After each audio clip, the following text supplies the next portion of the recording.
नमस्कार। आप सभी का बहुत बहुत स्वागत, अभिनंदन।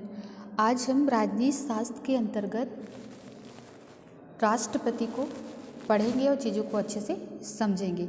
देखिए, सबसे पहले जानिए आप कि भारतीय संविधान के अनुच्छेद 52 के अनुसार ये कहा गया है कि भारत का एक राष्ट्रपति होगा जो संघीय कार्यपालिका का प्रधान होगा। भारत द्वारा अपनाई गई संसदीय शासन प्रणाली में एक सरकार का कार्यकाल समाप्त होने पर दूसरी सरकार बनने में कुछ समय लगता है।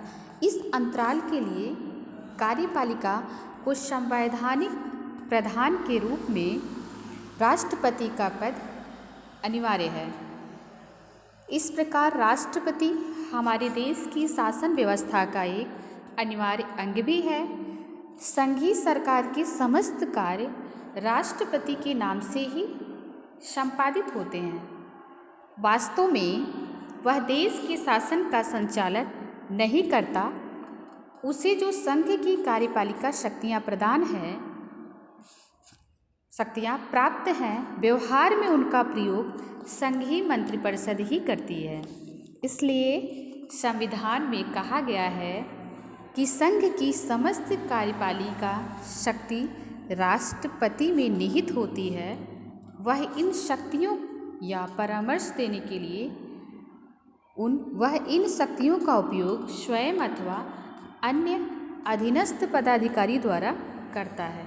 देखिए, राष्ट्रपति को उसके कार्यों में सहायता या परामर्श देने के लिए मंत्रिपरिषद की व्यवस्था की गई है। प्रधानमंत्री मंत्रिपरिषद का अध्यक्ष होता है। राष्ट्रपति के लिए मंत्रिपरिषद का परामर्श बंधनकारी है। राष्ट्रपति राज्य का अध्यक्ष है। वह नाम मात्र की कार्यपालिका है। मंत्रिपरिषद वास्तविक कार्यपालिका है। देखिए, भारत या राष्ट्रपति इंग्लैंड की भांति देश पर राज्य करता है, शासन नहीं। ब्रिटिश शासन में सम्राट की जो संवैधानिक प्रमुख स्थिति है, वही स्थिति भारत में राष्ट्रपति की है। भारत में अमेरिका के समान अध्यक्षात्मक प्रणाली को ना अपनाकर ब्रिटेन के समान संसदात्मक व्यवस्था को अपनाया गया है, जिसके अंतर्गत हम देखें कि कार्यपालिका का एक वैधानिक प्रधान होता है और दूसरा वास्तविक प्रधान है। राष्ट्रपति भारतीय संघ की कार्यपालिका का वैधानिक प्रधान है और मंत्रिपरिषद कार्यपालिका का वास्तविक प्रधान है। इस तरह कार्यपालिका के दो भाग हैं, दो भागों में बांटा गया है, जैसे राष्ट्रपति और मंत्रिपरिषद। अब हम जानेंगे कि राष्ट्रपति पद के लिए योग्यताएं क्या होती हैं। पहला जैसे जान लें, वह भारत का नागरिक हो, वह 35 वर्ष की आयु पूरी कर चुका हो। तीसरा, वह लोकसभा का सदस्य निर्वाचित होने की योग्यताएं रखता हो। वह संघ सरकार या राज्य सरकार के पद के अंतर्गत किसी लाभ के पद पर कार्यरत न हो। अब हम जानेंगे कि राष्ट्रपति का निर्वाचन कैसे होता है। राष्ट्रपति का निर्वाचन, देखिए, भारत का राष्ट्रपति प्रत्यक्ष रीति से जनता के द्वारा नहीं चुना जाता। वह एक निर्वाचक मंडल द्वारा आनुपातिक प्रतिनिधित्व प्रणाली के आधार पर एकल संक्रमणीय मतदान द्वारा अप्रत्यक्ष रूप से निर्वाचित किया जाता है।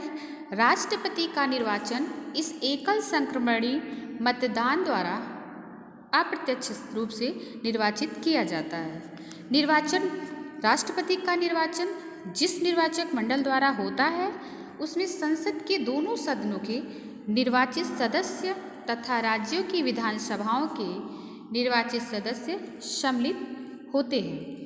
अब हम जानेंगे राष्ट्रपति का कार्यकाल या राष्ट्रपति के द्वारा पद ग्रहण करने की शपथ जो ली जाती है, उसको पहले हम जानेंगे।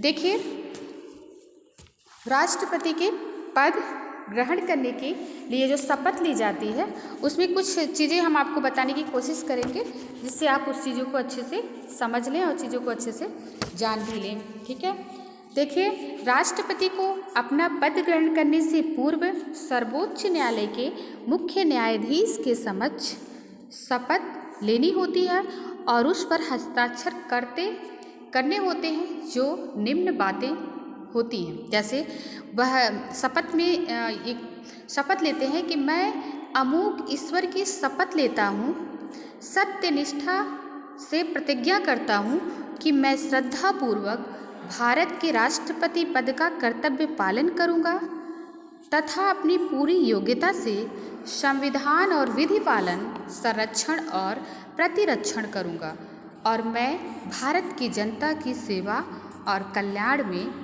निरत रहूँगा। ये शपथ लेते समय बोलते हैं। आगे हम जानेंगे कि राष्ट्रपति का कार्यकाल क्या है। देखिए, राष्ट्रपति का कार्यकाल, संविधान के द्वारा राष्ट्रपति का कार्यकाल 5 वर्ष निर्धारित किया गया है, लेकिन इसके पूर्व भी अगर राष्ट्रपति का पद कुछ परिस्थितियों से रिक्त हो जाता है, जैसे राष्ट्रपति स्वेच्छा से त्यागपत्र दे सकता है या उसे संसद द्वारा महाभियोग की प्रक्रिया द्वारा पद से पदच्युत भी किया जा सकता है। यदि महाभियोग द्वारा पदच्युत के कारण राष्ट्रपति का पद इस अवधि के बीच में ही रिक्त हो जाए तो इस स्थिति में राष्ट्रपति का निर्वाचन पुनः 5 वर्ष की संपूर्ण अवधि के लिए होता है, न कि शेष अवधि के लिए। संविधान के द्वारा राष्ट्रपति के पुनर्निर्वाचन के लिए कोई प्रतिबंध नहीं लगाया गया है, फिर भी यह एक संवैधानिक परंपरा विकसित हो रही है कि कोई व्यक्ति 2 बार से अधिक राष्ट्रपति पद पर निर्वाचित नहीं होगा। देखिए, कोई वो नहीं है, नियम नहीं है कि नहीं निर्वाचित नहीं हो सकते, लेकिन एक परंपरा जो चीज़ रह चुकी है।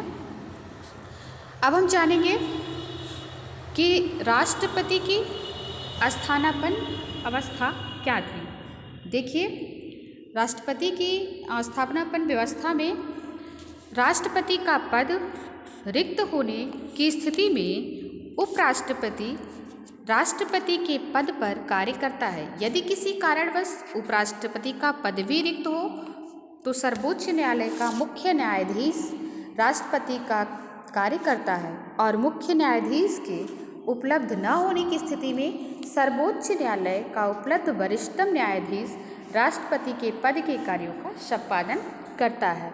देखिए, राष्ट्रपति अपने पद पर निश्चित अवधि की समाप्ति के उपरांत भी उस समय तक आसीन रहेगा जब तक कि उसका उत्तराधिकारी राष्ट्रपति पद को ग्रहण नहीं करता है।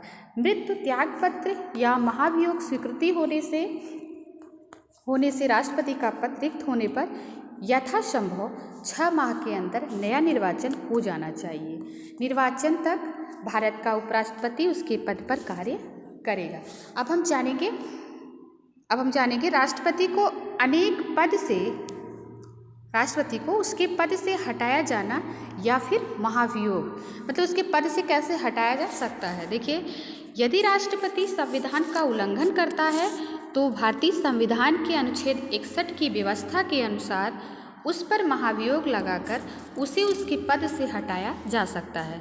महाभियोग का प्रस्ताव संसद के किसी भी सदन में प्रस्तुत किया जा सकता है, लेकिन इस प्रस्ताव की सूचना सदन को 14 दिन पूर्व प्राप्त हो जानी चाहिए और प्रस्ताव की सूचना पर उस सदन में